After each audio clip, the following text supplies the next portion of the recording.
तो ज़रूर हमने ऐसा कुछ किया होगा हाँ। इस 2021 में परमेश्वर हमको लेके आया, तो बहुत सी ऐसी मेरा विश्वास है पुरानी बातों को हम 2020 में ही छोड़कर आए हैं और 2021 में हम एक नए जोश के साथ, नए आनंद के साथ और नए उस उमंग के साथ प्रभु में बढ़ने के लिए हम कुछ नई चीज़ों को हमने अपने जीवन में ऐड किया है। हालेलुया! तो परमेश्वर का धन्यवाद हो। सच में परमेश्वर महान है और उसकी करुणा उसके लोगों के लिए हमेशा नई होती है। आज का जो मेरा विषय है वो भी इतना यूनिक तो नहीं है, पर जो भी मुझे टाइम मिला था मैंने थोड़ा-सा स्टडी किया, तो वो ये है पुकारना और माँगना। हम सब लोग प्रार्थना करते हैं परमेश्वर से, हम सब लोग परमेश्वर से माँगते हैं, हम कुछ ना कुछ परमेश्वर से प्रार्थना में माँगते रहते हैं। बट कितनी बार हमें मिलता नहीं है और कितने लोग तो माँगते-माँगते इतना निराश हो जाते हैं, इतने हताश हो जाते हैं, उन्हें लगता है शायद परमेश्वर तो सुनता ही नहीं है। हाँ, काफ़ी समय उनकी प्रार्थनाओं को हो जाता है, महीने, सालों में उनकी प्रार्थनाएँ बीत जाती हैं, पर उन्हें कोई उत्तर नहीं मिलता। उन्हें लगता है शायद परमेश्वर तो सुन ही नहीं रहा।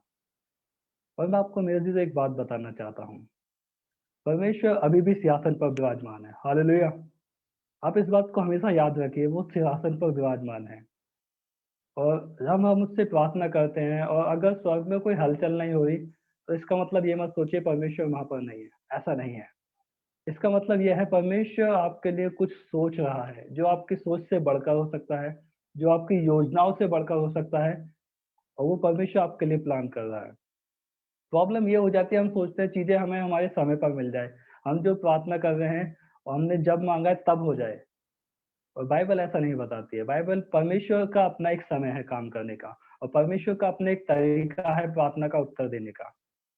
तो एक मसीह होने के नाते हम इन चीज़ों को सुनते हैं पर कितनी बार हम अपनी लाइफ में वो पेशेंस, वो सब्र नहीं रखते और हम उसका इंतज़ार नहीं करते और शायद हम उस तरीके से माँगते भी नहीं हैं जो तरीका परमेश्वर चाहता है। परमेश्वर एक स्टेज पे हमें लेके आना चाहता है कि हम उस स्टेज पर आकर परमेश्वर से माँगे। पर हमें लगता है कि नहीं हम तो किसी भी तरीके से उससे माँग लेते हैं। हम उसको कभी-कभी एक ऐसा मेडिकल स्टोर पे एक व्यक्ति होता है ना, उसको ऐसा समझते हैं कि ये दवाई दे दीजिए या कोई जनरल स्टोर है कि ये दे दीजिए, दीजिए, हम उसको ऐसा समझते हैं। और याद रखिए वो प्रभु का प्रभु है, सेनाओं का यहोवा है। उससे माँगने का एक आदर है। हम उससे कैसे माँगते हैं, उसके पास जाने का भी एक आदर है। तो आज हम सीखेंगे कि हमें प्रभु से कैसे माँगना है, कैसे पुकारना है। और याकूब इस बात को बहुत अच्छे से बताता है, वो बोलता है कि तुम माँगते तो हो पर तुम्हें मिलता नहीं है। क्यों? क्योंकि तुम बुरी लालसाओं से माँगते हो, ताकि तुम क्या है उसे अपने लिए ही उसको यूज़ कर सको। तो हमें देखना है कि हम जो परमेश्वर से माँग रहे हैं, वो कैसे माँग रहे हैं, हम कैसे प्रभु को पुकार रहे हैं। एक वचन मेरे साथ चलेंगे, जल्दी से निकालेंगे रोमियो 10 का 13 बहुत फेमस वचन है, पढ़िए। कोई भी एक जना मेरे लिए पढ़ेगा।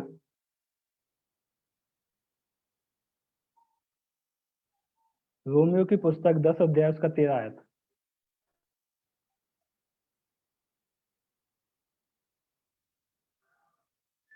कोई भी एक पढ़िए प्लीज़।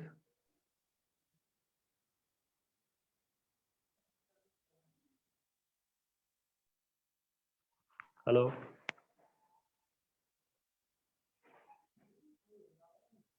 हेलो? प्लीज़ कुछ भी कि पढ़िए। कोई प्रभु का नाम लेगा वह जी। उद्धार पाएगा। हालेलुया! प्रभु का वचन कहता है जो कोई प्रभु का नाम लेगा, जो कोई प्रभु को पुकारेगा, आप इसको ऐसे समझ लीजिए, जो भी कोई प्रभु को पुकारेगा वो क्या होगा? उद्धार पाएगा। वो अपनी बीमारी में चंगाई को पाएगा, वो अपनी निराशा में आशा को पाएगा, वो अपनी गरीबता में, निर्धनता में वो संपन्नता को पाएगा। हालेलुया! जो भी कोई प्रभु का नाम लेगा। और हम सब प्रभु का नाम लेते हैं तो हमें उत्तर क्यों नहीं मिलता? हम क्यों उसकी आशीषों को नहीं पा पाते? हम क्यों उस चंगाई को कितनी बार रिसीव नहीं कर पाते? हम क्यों उसके आनंद को कितनी बार प्राप्त नहीं कर पाते? हम क्यों परमेश्वर के उस अनुग्रह को अपने जीवन में नहीं ले पाते? क्या कारण है? शायद हमारे माँग क्या परमेश्वर सुनता नहीं है? बाइबल बताती है वो अपने लोग उसके कान उसके लोगों की दुहाई की ओर लगे रहते हैं। वचन बताता है लोग पुकारते हैं, परमेश्वर के लोग पुकारते हैं, परमेश्वर सुन लेता है। पर क्या ऐसा कारण है कि परमेश्वर हम उसको पुकारते हैं और वो सुनता नहीं है? वचन तो बताता है जो कोई उसका नाम लेगा, उसको आंसर मिलेगा, वो उद्धार पाएगा, वो चंगाई को पाएगा, वो आशीष को पाएगा। हम पुराने नियम में चलेंगे तो पुराने नियम में क्या है? परमेश्वर ने एक राष्ट्र को चुना जिसका नाम था इज़राइल और इज़राइल के विषय में परमेश्वर ऐसा बोलता है कि इज़राइल क्या है? मेरा चहेता है, इज़राइल मेरे लोग हैं। परमेश्वर इज़राइल के विषय में बोलता है, वो क्या है? मेरे लोग हैं। और पर एक ऐसी स्थिति आ जाती है, जब आप निर्गमन में पढ़ेंगे उसके 3 अध्याय में, तो इज़राइल जो कि परमेश्वर का अपना है, वो गुलामी में है। और मिस्र का जो राजा फ़िरौन है, वो उस पर बहुत ही सताव कर रहा है। और ऐसे में इज़राइल बहुत ज़्यादा परेशानी से होके गुज़र रहा है, बहुत दर्द, बहुत तकलीफ़ से होके गुज़र रहा है। और एक होता है ना, जब मतलब हम कहीं पे काम करते हैं और जब हमारा जो ओनर होते हैं, हमारे बॉस होते हैं हमारे ऊपर, और जब वो हमसे ज़्यादा काम लेते हैं, तो हम कभी-कभी बहुत कंप्लेन करते हैं किसी से जाके। तो इज़राइलियों ने भी मिस्र के काफ़ी जो वहाँ के लोग होंगे अधिकारी, उनसे कंप्लेन की होगी कि हमसे बहुत ज़्यादा काम लिया जा रहा है, पर कोई उनकी सुन ही नहीं रहा था। और अंत में उन्होंने परमेश्वर को पुकारा। मेरे साथ पढ़ेंगे निर्गमन उसका 3 अध्याय उसका 7 से पढ़ेंगे, 7 से 9।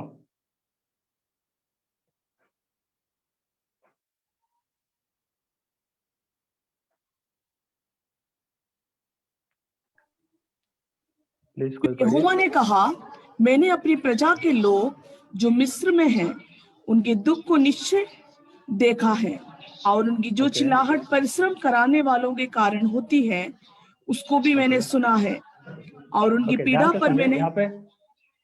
जी, हम थोड़ा स्लो चलेंगे। परमेश्वर बोलता है कि मैंने क्या है, अपने लोगों के दुःख को क्या है, देखा है, और जो उनकी चिल्लाहट है, जो उनकी पुकार है, वो क्या है, मेरे कानों तक पहुँची है। याद रखिए मेरे लिए, जब हम परमेश्वर को पुकारते हैं, जब हम प्रभु की दुहाई देते हैं, तो ऐसा नहीं है प्रभु सुनता नहीं है, प्रभु सुनता है। और इज़राइल के साथ भी यही सिचुएशन आ गई। पहले उसने बहुत लोगों के पास सहायता के लिए गया, बहुत लोगों के लिए मदद के लिए, अंत में जब वो परमेश्वर को पुकारता है और जब वो अपने यहोवा को पुकारते हैं, तो परमेश्वर बोलता है, मैंने क्या है, उनके दुःख की ओर, उनके आँसुओं की ओर, उनके दर्द की ओर अपने चित्त को लगाया है। मेरे कानों तक उनका दर्द पहुँचा, उनकी आवाज़ें पहुँची हैं। जी, पढ़िए आगे। 8।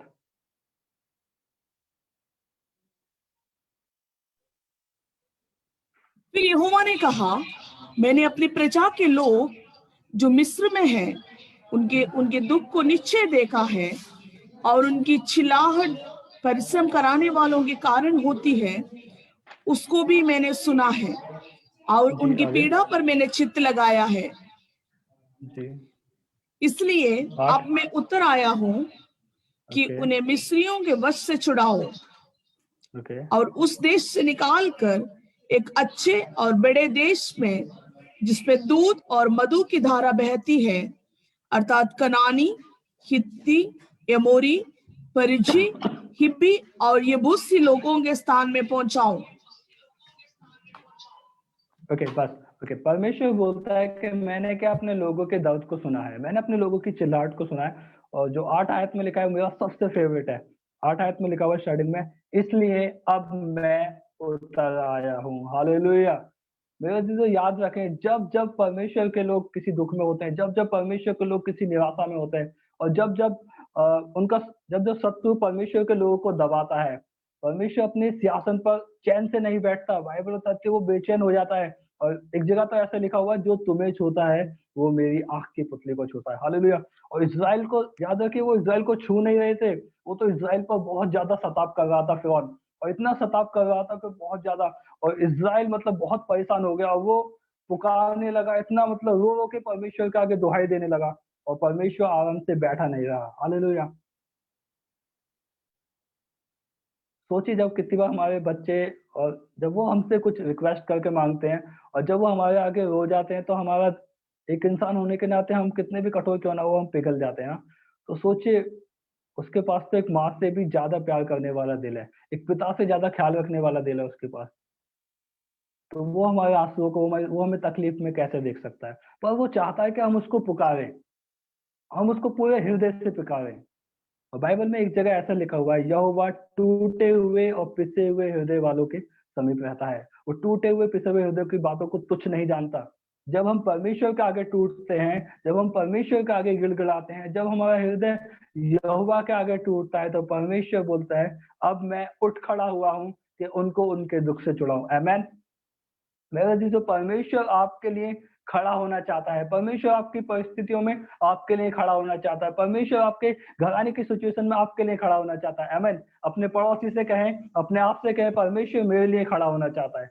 पर जरूरत है हमें कि हम उसको पुकारें, हम उसको अपने पूरे पूरे हृदय से हम परमेश्वर को पुकारें।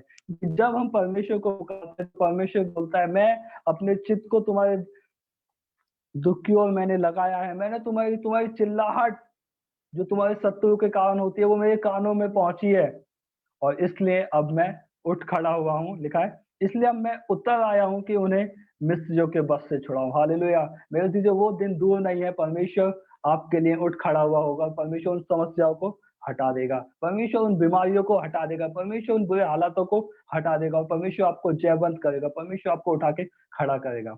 और बशर्ते हमें पुकारते रहना है उसको। हालेलुया। हम उसको कैसे पुकार रहे हैं, हमें अपने आप को देखना है कि हमारा पुकारना कैसे हो रहा है।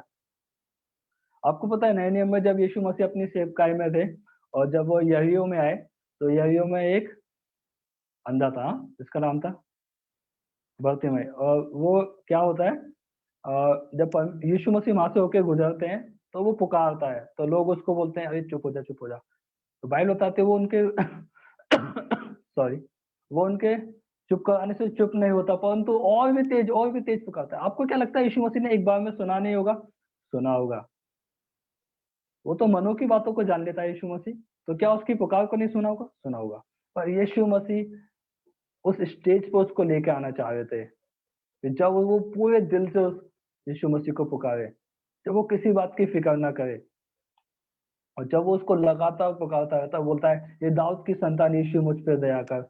और अंत में ऐसा होता है, यीशु मसीह रुक जाते हैं और बोलते हैं, उसे मेरे पास लेकर आओ। और यीशु मसीह उससे पूछते हैं, मैं तेरे लिए क्या करूं? हालेलुया। प्रभु आज आपसे भी कहना चाहता है, प्रभु आज आपके लिए भी करना चाहता है, और वो आपके लिए ठहरना चाहता है, वो आपके लिए रुकना चाहता है।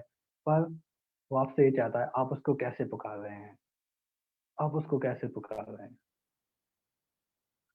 पुराने नियम में बहुत से किरदारों को आप लोगों को हम चलेंगे। एक लेडी है जिसका नाम है हाजिरा, और हाजिरा के विषय में हिस्ट्री बता देता हूँ। वो जो अब्राहम की जो वाइफ है सारा, उसकी दासी है। और एक समय ऐसा आता है, सारा बोलती है कि तू क्या कर, इससे अब्राहम तू हाजिरा से मेरे लिए संतान उत्पन्न कर, ताकि हमारा वंश आगे बढ़े। और अब्राहम अपनी पत्नी की बात को टालता नहीं है, और वो हाजिरा के द्वारा उन्हें एक संतान की प्राप्त होती है, जिसका नाम होता है इस्माइल। और एक ऐसा समय आता है, सारा हाजिरा से चिढ़ने लगती है, और वो बोलती है कि इसको क्या कर, यहाँ से निकाल दे।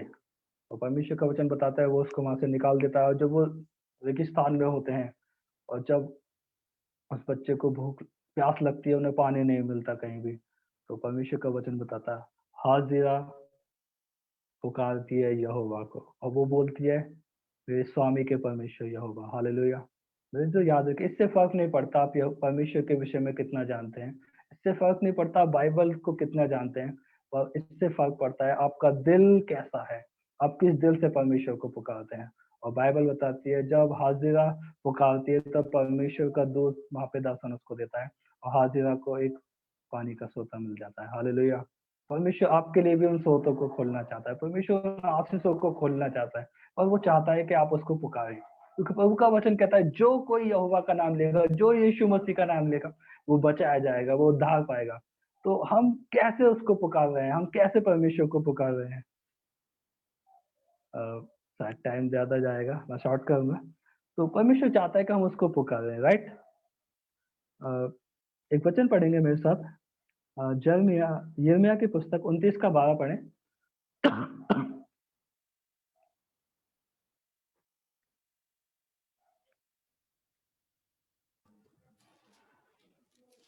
अच्छा, 29 का 12। यिर्मयाह 29:12। उसको लेकर उस पर कृपा दृष्टि बनाए रखना और उसकी कुछ हानि ना करना, जैसा वह तुझसे कहे। यिर्मयाह 29:12। तब उस समय तुम मुझको पुकारोगे जी और आकर मुझसे प्रार्थना करोगे, और मैं तुम्हारी सुनूंगा। हालेलुया। कब? एक समय एक स्टेज का परमेश्वर वेट करता है जब तुम्हारा हृदय हृदय पूरा टूट जाएगा। आपसे कहना चाहता हूँ हम 2021 में हमने एंट्री कर लिया है और 2020 में हम शायद हमने अपने दिल को बहुत ज्यादा कठोर बना के रखा है। हाँ, हम कभी परमेश्वर के आगे नहीं टूटे। परमेश्वर वेट करता है कि हम उसके आगे टूटे। 2021 में परमेश्वर वेट करता है कि हम उसके आगे टूटे, उसके लोग उसके आगे टूटे, क्योंकि बाइबल बताती है परमेश्वर टूटे हुए पिसे हुए हृदय को तुच्छ नहीं जानता। परमेश्वर हमसे ये उम्मीद लगाता है कि उसके लोग उसके आगे टूटे। और वचन में ऐसा लिखा हुआ है, जी भाई पढ़िए। तब उस समय तुम मुझको पुकारोगे और आकर आकर मुझसे प्रार्थना करोगे और मैं तुम्हारी सुनूंगा। हालेलुया। जब आप टूटोगे, जब आप परमेश्वर को हम पुकारेंगे, और बाइबल बताती है तब परमेश्वर हमारी सुन लेगा, तब परमेश्वर हमारी प्रार्थनाओं का उत्तर देगा। कब? जब हम उसके आगे टूटेंगे। हम एक स्टोरी में और चलेंगे, वैसे तो बहुत ज्यादा है पर एक स्टोरी में और चलेंगे। निकालें यशाया उसका 38 अध्याय।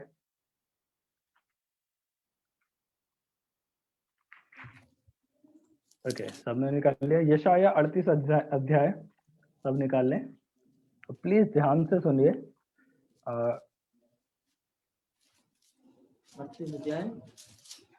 यहाँ पर एक राजा का जिक्र है जिसका नाम है हिजकिय्याह, राइट? मुझे नहीं पता आप में से कितने लोगों ने हिजकिय्याह के विषय में कभी पहले सुना है या नहीं। तो आपको बताना चाहता हूँ, हिजकिय्याह इजराइल का राजा है और जो इनके पिताजी हैं, जब इनके पिताजी के आहाज, मे भी शायद आहाज इनके पिताजी का नाम है, और इनके पिताजी की लाइफ को जब देखते हैं तो उनका अच्छा जीवन नहीं रहा परमेश्वर के साथ, तो प्रभु के साथ अच्छी रीति से वफादारी से नहीं चली। पर जब हिजकिय्याह की लाइफ में देखते हैं तो ये प्रभु के साथ काफी हद तक ठीक चला है, पर इसकी लाइफ में एक प्रॉब्लम आ जाती है। और प्रॉब्लम क्या आती है इसकी लाइफ? ये बीमार हो जाता है। याद रखिए, राजा है और राजा क्या हो गया है? बीमार हो गया। तो प्लीज मेरे लिए कोई पढ़ेगा, एक आयत करके हम पढ़ेंगे आराम से। प्लीज पढ़िए कोई एक आयत से। उन दिनों में हिजकिय्याह ऐसा रोगी हुआ नहीं पड़ता। ओके जी, पढ़िए एक आयत पूरा पढ़िए। तब आमोस के पुत्र यशायाह नबी ने उसके पास जाकर कहा, यहोवा यूं कहता है, अपने घराने के विषय जो आज्ञा देनी हो वह दे, क्योंकि तू न बचेगा, मर ही जाएगा। ओके, अब ध्यान से सुनिए। यहाँ पर राजा है जिसका नाम है हिजकिय्याह, और हालात कुछ, स्थिति कुछ ऐसी हो गई है, लिखा है उन दिनों में हिजकिय्याह ऐसा रोगी हो गया कि मरने पर होता है। हिजकिय्याह क्या हो गया? राजा है और वो बीमार हो गया है, और बीमार भी ऐसा नहीं, इतना ज्यादा बीमार हो गया है कि अब क्या है, ऐसा बोलते हैं ना जब कोई बीमार हो जाता है कि भैया अब तो इनको कोई बचने की आशा नहीं है, डॉक्टर्स बोल देता है ना कभी कभी कि भैया अब तो इनका कुछ नहीं होगा, आप ले जाइए। तो हिजकिय्याह के साथ भी कुछ ऐसा ही है। ध्यान में रखना, थोड़ा सोच लगाइए। इजराइल का राजा है और वो क्या हो गया है? बीमार हो गया है, और इतना बीमार हो गया है कि अब वो मरने पर है। और सोचिए, जब एक राजा मरने पर है तो आपको क्या लगता है? जब हमारे घर में भी कोई बीमार हो जाता है और तो हम भी बोलते हैं ना उसको, पूरे सब कुछ उसके पीछे लगा देते हैं। हाँ? बहुत से लोग तो अपनी प्रॉपर्टी भी बेच बेच के अपने लोगों के लिए, अपने बच्चों के लिए लगाते हैं अगर वो बीमार हो जाते हैं। तो एक आम इंसान होने के नाते हम पूरी कोशिश करते हैं अपने उस प्रिय को बचाने के लिए, और हम अपना पैसा लगा देते हैं। डॉक्टर से बोलते थे जितना भी पैसा खर्च हो जाए। हाँ, हम दूसरों से कर्ज ले लेके भी लगा लेते हैं, तो हम कुछ जरूर कोशिश करते हैं कैसे ही हमारा अपना बच जाए। तो एक आम इंसान होने के नाते हम इतनी कोशिश करते हैं। सोचिए यहाँ पे राजा है और वो भी परमेश्वर के अपने लोगों का, जिसके पास पैसों की कोई कमी नहीं है, जिसके पास सोर्स की कोई कमी नहीं है। आपको क्या लगा हुआ हिजकिय्याह ने अपना इलाज नहीं कराया होगा? उसने खूब इलाज कराया। वो खूब डॉक्टर के पास गया होगा, खूब अच्छे से अच्छे वैद्य के पास गया होगा। हाँ, एक ऐलान कर दिया होगा, पूरे राज्य के वैद्य और दूसरे राज्यों के वैद्य भी उसके पास आके चेक करते होंगे, दिनों रात उसको चेक किया जाता होगा। और बाइबल हमें बताती है वो ऐसा बीमार हो गया कि मरने पर था। उसकी बीमारी का कोई इलाज ही नहीं मिल रहा था। वो बहुत लोगों के पास गया होगा, उसने सब अपना चेकअप कराया होगा, सब कुछ उस समय के अकॉर्डिंग जैसे भी होता होगा, उसने सब कुछ कराया होगा। और अब सोचे क्योंकि परमेश्वर को जानता है तो सोचा चलो भाई प्रभु के दासों से भी पूछ लेते हैं, परमेश्वर के से ही पूछ लेते हैं कि आखिर कैसे मैं कैसे बचूंगा। तो परमेश्वर पर उसकी आशा थी कि शायद यहोवा तो मुझे सॉरी परमेश्वर मुझे चंगा कर देगा। और जब हम इस स्टोरी को पढ़ते हैं तो स्टोरी में कुछ अलग ही है। बाइबल बताते हैं हिजकिय्याह इतना बीमार हो गया कि मरने पर था। और ऊपर से देखिए क्या होता है, लिखा है तब आमोस का पुत्र यशायाह नबी उसके पास आकर कहने लगा यहोवा यूं कहता है। अब सोचिए राजा, एक थोड़ा पिक्चर बना रहा हूं आप लोगों के सामने।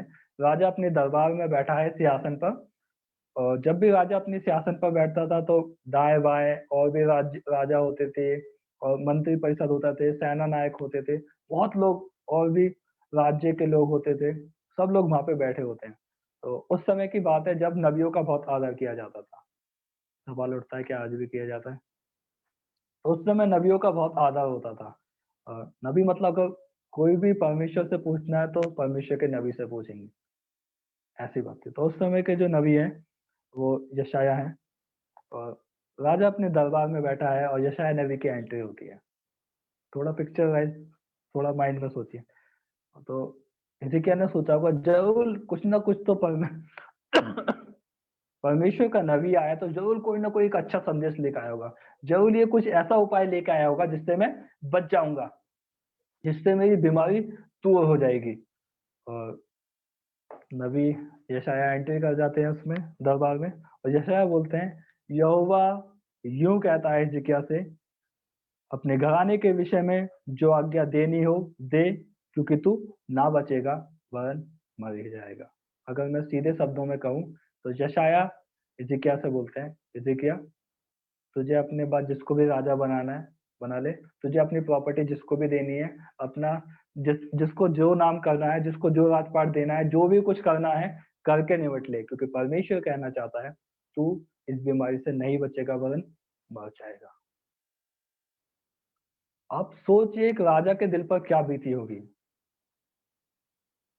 शायद डॉक्टर उसको बोल देते होंगे कुछ नहीं होगा, तब उस पर फर्क नहीं पड़ा होगा, परंतु जब एक परमेश्वर का नबी आकर उसके पास बोलता है कि तू नहीं बचेगा वरन मर जाएगा, आप थोड़ा सोच कर देखिए। सोचे एक मसीह लोग या आपके पास्टर साहब से आके कहें कि भैया आप तो ठीक नहीं होगे आपका कुछ नहीं होगा, तो क्या होगा? आपका दिल टूट जाएगा। राइट? सब मेरे साथ हैं? मुझे ऐसा लग रहा है मैं अकेला बोलूं। हालेलुया। ओके, तो प्लीज ध्यान से सुनिए। तो हिजकिय्याह के साथ भी कुछ ऐसा ही हुआ ना। यशायाह ने बोल रहा है कि तू बचेगा नहीं वरन मर जाएगा, और हिजकिय्याह का दिल अब टूटने लगा है। एक राजा होने के नाते बहुत उसने प्रयास किया होगा अपने आप को बचाने के लिए, परंतु जब परमेश्वर के नबी ने, स्वयं यहोवा ने ये बोल दिया कि तू ना बचेगा वरन मर ही जाएगा, और परमेश्वर बोलता है कि तुझे जो कुछ करना है कर ले, अब भी किसी को दिखाना है दिखा ले, अब भी किसी के पास जाना है जा। तो परमेश्वर बोलता है हिजकिय्याह याद रख तू नहीं बचेगा वरन मर ही जाएगा। दूसरी आयत पढ़ी, तब क्या होता है? तब हिजकिय्याह ने दीवार की ओर मुंह फेर कर यहोवा से प्रार्थना करके कहा, हे यहोवा ओके, बस आराम से, प्लीज आराम से चलेंगे हम। ओके, लिखा है तब जैसे ही हिजकिय्याह ने सुना कि तू नहीं बचेगा वरन मर जाएगा, तो अगर मैं राजा होता ना उस समय, अगर मैं उस समय राजा होता तो मैं तो ये बोलता यशायाह को सबसे पहले पकड़ो, इसको गिरफ्तार करो, इसे जेल में डालो। इसने ये कैसे बोल सकता है एक राजा के लिए ऐसा? तो हम भी ऐसे बोलते हैं ना, अरे पास्टर जी कैसी बात करते हो, आप कैसे बोल सकते हो मैं ऐसा? पास्टर जी बोलते हैं भैया अपने जीवन को सुधार लो वरना प्रभु ऐसा कर देगा, प्रभु आ रहा है। हम बोलते हैं हाँ ठीक है, जब आएगा तब देखेंगे। बोलते हैं ये तो बोलते ही रहते हैं। अगर मैं हिजकिय्याह होता ना, मैं सच बता रहा हूँ, मैं तो सबसे पहले यशायाह को गिरफ्तार करा था। सबसे पहले यशायाह को गिरफ्तार करो, बाद में कुछ देखेंगे। बट यहाँ पे ऐसा नहीं होता। जैसे हिजकिय्याह सुनता है कि परमेश्वर बोलता है कि तू नहीं बचेगा, बहन मर जाएगा, बाइबल बताती है वो ऐसे सामने बैठा था, परंतु वो अपने अब फेस को किधर कर लेता है, दीवार की ओर कर लेता है, वो उल्टा हो जाता है, वो लोगों की तरफ अपनी पीठ कर लेता है, अपने मुख को दीवार की ओर कर लेता है। मैं आपसे पूछना चाहता हूँ, एक व्यक्ति कब अपना मुंह दीवार की ओर करता है? सोचिए आप, एक व्यक्ति कब अपने मुंह को दीवार की ओर करता है?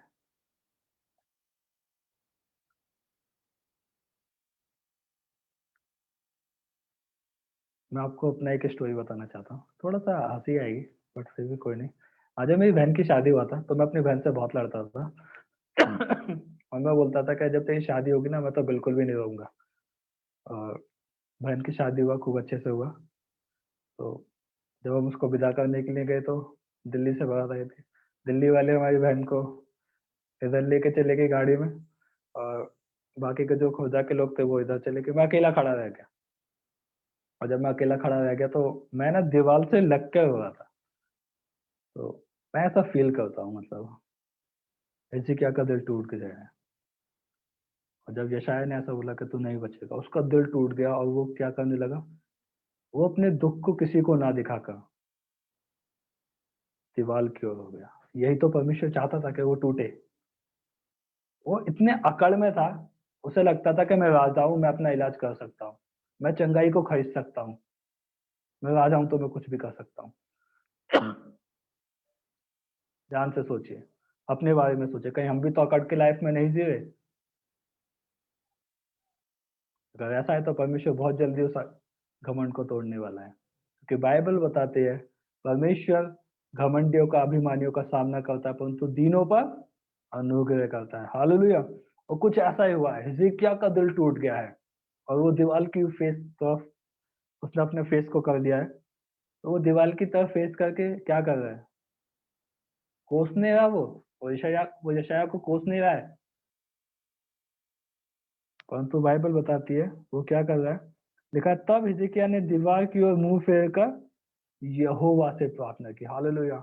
इतने वर्षों तक, इतने समय तक को पुकारा और वैदों को पुकारा और अपने दोस्तों से बोला होगा और अच्छे से अच्छे लोगों को बोला होगा, परंतु अब उसका दिल टूटा है। अब उसने क्या, यहोवा को पुकारा है। हालेलुया। और लिखा है तब उसने सॉरी, तब उसने दीवार की ओर मुंह फेर कर यहोवा से प्रार्थना करके कहा। जी भैया 3 आयत पढ़िए, क्या लिखा है?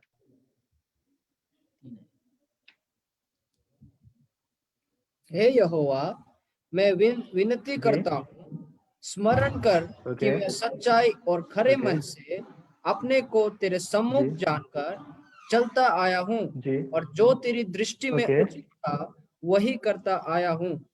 और हिजकिय्याह ओके हाँ आराम से चलेगा। तब क्या वो परमेश्वर से प्रार्थना करता है तो ध्यान से सुनिए, वो यहाँ पे कोई घमंड की बातें नहीं कर रहा, वो ये नहीं कर रहा कि मैं ये करता हूँ, वो परंतु वो पता क्या कर रहा है, वो परमेश्वर को याद दिला रहा है। वो बोल रहा है प्रभु तू तो जानता है सब कुछ, हाँ तू मेरे चाल चलन को जानता है।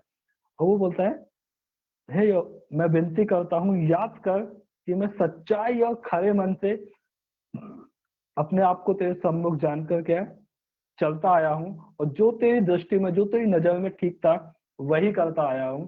तब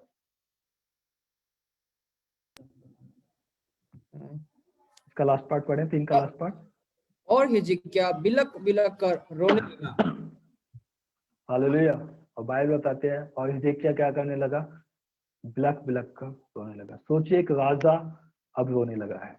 यही परमेश्वर अपने लोगों से चाहता है कि लोग उसके, चाहे हम जीवन के किसी भी ऊंचाई पे क्यों ना पहुंच के हो, चाहे हम लाइफ के किसी भी स्तर पे क्यों ना पहुंच के हो, परमेश्वर चाहता है कि हम अपने हृदय को उसके आगे खोल दें, हम उसके आगे टूटें। मेरे ऐसा प्रार्थना है परमेश्वर इस साल अपने लोगों को टूटना सिखाए कि हम उसके आगे कैसे टूटें। और लिखा है तब हिजकिय्याह खाली रोने नहीं, उनसे ऐसा लगा बिलक बिलक कर रोने लगा। तो सोचिए, जब कोई बिलक बिलक कर रोता होगा तो कैसे होता है। तब क्या हुआ, जब हिजकिय्याह का दिल टूट गया, जब हिजकिय्याह ने अपने दिल का हाल यहोवा से कह दिया, और जब उसने अपने दिल को परमेश्वर के आगे खोल दिया, और जो कि परमेश्वर का वचन कहता है यहोवा टूटे हुए और पिसे हुए हृदय को तुच्छ नहीं जानता, तब क्या हुआ? 4 आयत पढ़े भैया। तब यहोवा का यह वचन यशायाह के पास पहुंचा। देखिए जाकर ध्यान से सुनिए, जब सडनली कुछ ऐसा हुआ है ना, तो मैंने बोला ना, जब जब परमेश्वर के लोग उसके आगे जब परमेश्वर के आगे रोते हैं, तो परमेश्वर चैन से नहीं बैठ सकता। तो देखिए अभी अभी परमेश्वर ने बोला है कि हिजकिय्याह तू नहीं मरेगा, सॉरी तू मर जाएगा, बचेगा नहीं। परंतु जब हिजकिय्याह रोने लगा तो कुछ हो रहा है, परमेश्वर के माइंड में कुछ हो रहा है। तो लिखा तब यहोवा का वचन यशायाह के पास पहुंचा। दोबारा परमेश्वर ने अपने दास यशायाह से बात किया, और क्या बात किया? 5 आयत पढ़े हुए। जाकर हिजकिय्याह से कह कि तेरा जी मूल पुरुष दाऊद का परमेश्वर यहोवा यूं कहता है, मैंने तेरी जी प्रार्थना सुनी और तेरे आंसू देखे हैं। सुन, मैं तेरी आयु 15 वर्ष और बढ़ा दूंगा। Hallelujah, hallelujah, hallelujah. परमेश्वर का वचन कहता है, जब दोबारा परमेश्वर का वचन यशायाह के पास पहुंचा, और यशायाह से कहा, यशायाह हिजकिय्याह के पास, और यदि आप इसी स्टोरी को दूसरा राजा 20 अध्याय में पढ़ेंगे, तो वहां पे ऐसा लिखा हुआ है, हिजकिय्याह अभी दरबार से बाहर भी नहीं निकला था, वो भी आंगन में ही पहुंचा था। इससे पहले ही यहोवा का वचन दोबारा यशायाह के पास पहुंच गया, और उससे बोला, जा हिजकिय्याह के पास दोबारा जाकर कहे, और उससे जाकर कहे, तेरे मूल पुरुष दाऊद का परमेश्वर यूं कहता है, तेरी प्रार्थना और तेरे आंसू को मैंने क्या तेरी प्रार्थना को